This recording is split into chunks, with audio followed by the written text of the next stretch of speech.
Great worship leaders invest in others.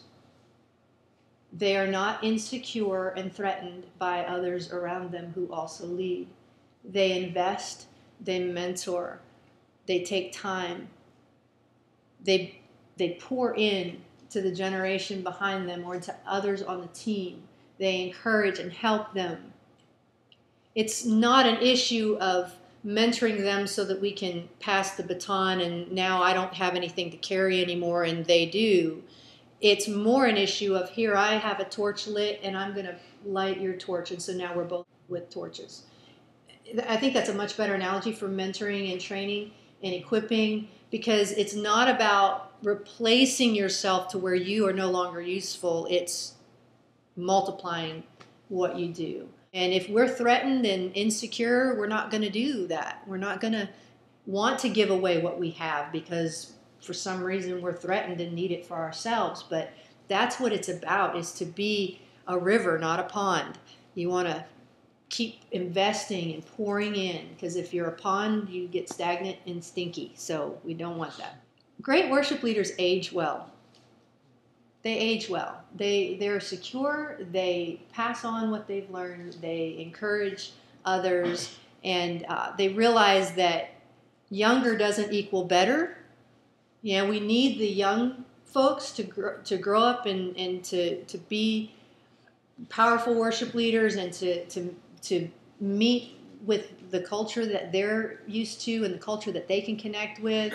But there is value in maturity. There is wisdom. These guys need us older folks, because if it's all them on their own, then they don't have any direction. They're just kind of going on their own thing. But they need us who've got years under our belt to invest in them and maybe help them to avoid some of our mistakes, or be able to help them grow quicker and more efficiently, or whatever, into what God's called them to. It's kind of like ripples in a pond. You flip a stone into a pond and the ripples go out. I think a lot of us live thinking that if anybody else's ripples are in the pond, that it's going to diminish our ripples. And we want to have a lot of ripples. We want to have a lot of impact. We want a big sphere of influence. And the truth of the matter is, in the kingdom of God, it's impossible for somehow your ripples to be diminished for the sake of someone else having ripples. Does that make sense?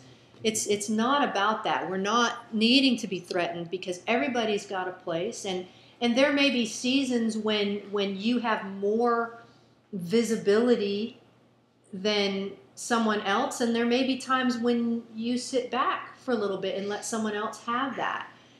It's an issue of deferring to each other and being secure in who God's called you to be. God is never about blessing one person at the expense of someone else. You know, sometimes we think if somebody else gets to do this, then it costs me. It's at my expense. And that's not how God works. If somebody else gets something and you're feeling whatever you're feeling, it's not that God's robbing you to bless them. There may be a different season that's opening up for you, or a different direction, or maybe just a pause in activity, or maybe just things are changing, but it's not at your expense. It's to grow all of us.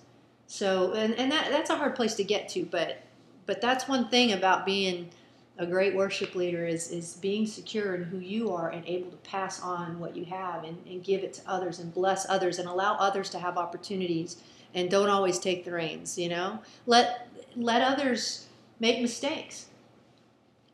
I would venture to say that all of us, as we are today, are not as we always were. It's good for us to not forget where we came from, and that will give us insight and perspective to not be so threatened or intolerant of somebody who's younger or not as skillful or as advanced. Just remember that you weren't always as advanced as you are. And you learned from scratch at one point, and you had those times when you made mistakes. And I don't think you can effectively mentor and train somebody until you realize that, you know, you started somewhere too.